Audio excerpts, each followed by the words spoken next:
Welcome, welcome one and all in here, out there, all around the world to The Late Show. I'm your host, Stephen Colbert. And I just want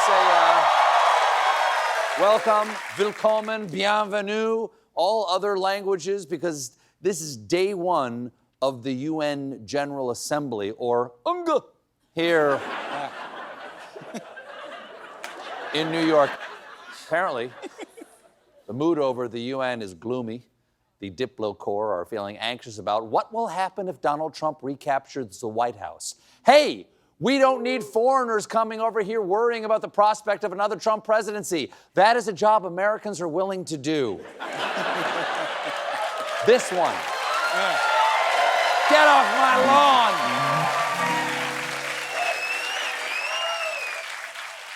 Speaking of the election, Harris is up in the polls. She's also getting some big endorsements out there, including a new one for more than 700 former military and national security officials who wrote a letter, a powerful letter, warning of Trump's vengeful impulsiveness. The list includes retired U.S. Army General Peter Corelli, former Vice Chairman of the Joint Chiefs of Staff General Paul Selva, the General, Sergeant Pepper, Captain Horatio M. Crunch, and Admiral Akbar, who has clearly stated his objection to Project 2025. It's a trap! Now, out on the trail, an oldie but a goodie. An oldie but a goodie. Out on the trail, Governor Tim Walz made a campaign stop at a soul food restaurant in Macon, Georgia, where he had this reaction to a sign on the wall. No! Was that for today? Or is that a saying? Now, if you missed it, that sign said, "Mind your own biscuits and life will be gravy." It's kind of, and I think it's kind of adorable that he loves a kitschy sign that much. Imagine taking Governor Walz to Marshall's. Live, laugh, love. Look at that. Finally, all three together on one rustic plank. That's awful nice right there. Now, if only this store sold ceramic pumpkins. What?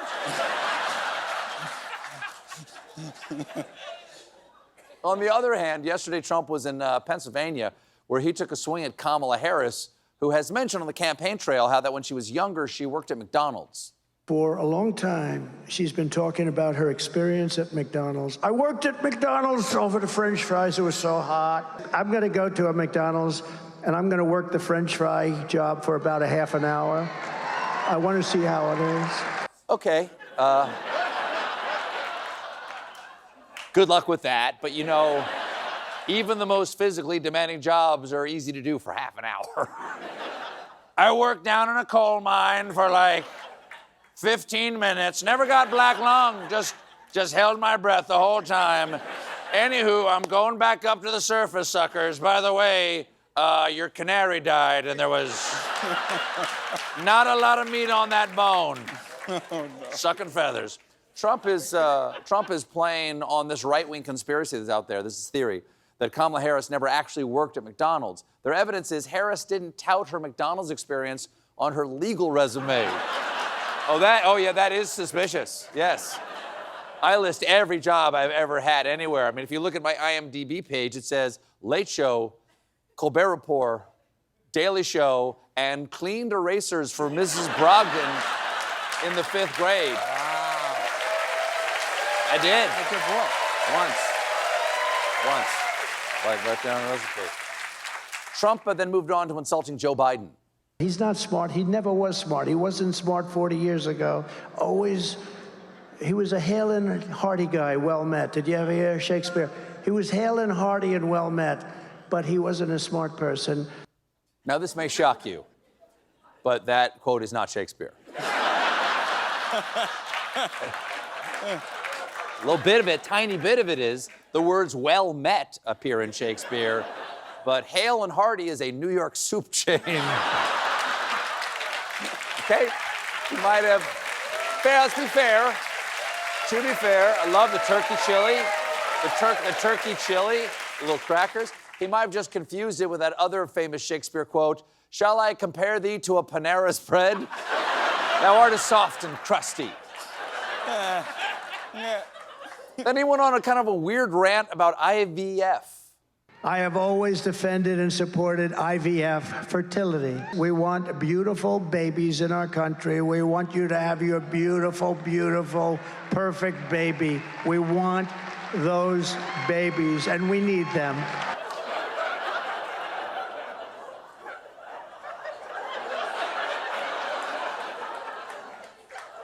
That's just upsetting. That sounds like he eats babies or is building a baby army or wait a second, is he Rumpelstiltskin? You'll never get your baby back unless you guess my name. How'd you guess it? Oh, it's in gold 2-story letters on everything I own. Damn you, me. Trump also zeroed in on the questions plaguing normal Americans like, why Oprah no like me?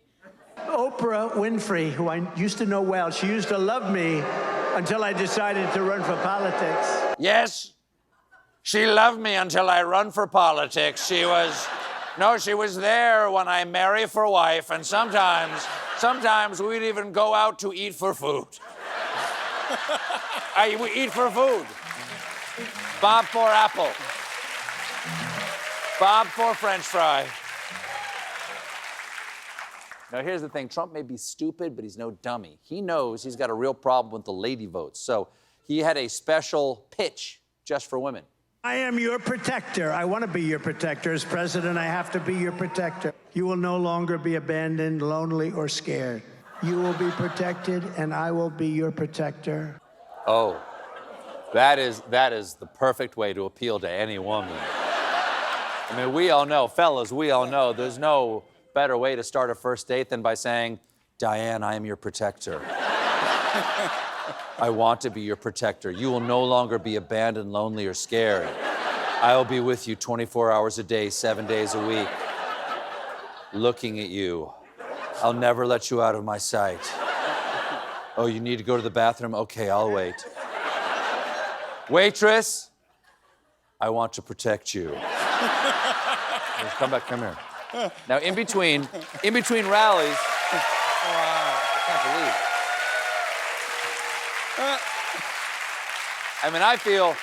That was unfair. How many women at home just fell in love with me? In between rallies, Trump toured a grocery store in Kittanning, Pennsylvania, specifically Sprankle's Neighborhood Market. Sprankle's, of course, named for the owner's daughter who had recently sprained her ankle.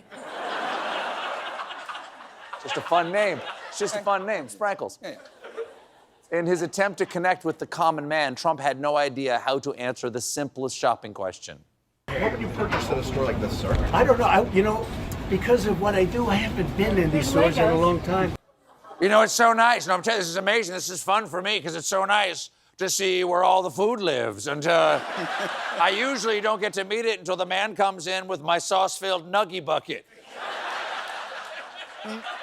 Oh, those nuggies just swimming around in the sauce, and I'm bobbing for nuggies. That's how I got the orange flavor on my face. I'm bobbing for nuggies. What was the other joke?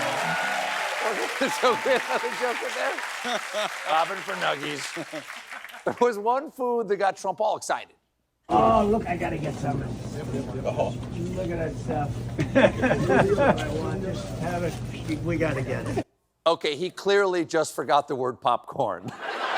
Hey, it's the stuff. I've had that stuff. I love that stuff. Let's get some of the stuff. I love it. They gave it to me at that high-level briefing about the secret life of pets. Now, when Trump was campaigning in Pennsylvania, he may be in trouble in a different swing state because thanks to the drama in North Carolina around Republican gubernatorial candidate Mark Robinson, seen here seconds after opening his computer. Woo! Woo-hoo! Woo! Forgot to clear the browser history. Last week, news broke that Robinson made highly offensive comments on a porn website called Nude Africa, including calling himself a black Nazi. And now the GOP seems to be bailing on him because the Republican Governors Association pulled their ad money out of his race. Okay? Yes. About damn time. Yeah. You know what? That is good to know. The Republicans won't support a Nazi-loving sex creep for governor. Oh. It seems like there's a line. At least there's a line. Seems like Robinson's denials aren't holding up because his email and IP address were found in a 2018 data breach from Nude Africa's parent website, Wife Lovers. Well, why would anyone be ashamed of that? Okay, honey, yes, I do have subscriptions to multiple porn sites, but one of them, I will have you know, is Wife Lovers. Are you a member of Husband Lovers? Aha! No, and I'm glad you're not a member because I post a lot of Nazi stuff on there. Somehow that's not all. Because Robinson also had an account on the now defunct website, Lords of Porno. I'm sorry, what? I'm sorry, I'm gonna need a minute. This is a tough way for me to learn that Lords of Porno went out of business. Nobody told me. I never even got to say goodbye. Farewell, sweet lords. May you rest in butt stuff. We got a great show for you tonight. Kate Winslet is here. And I'm giving the Colbert questionnaire to Jude Law. When we come back, meanwhile, join us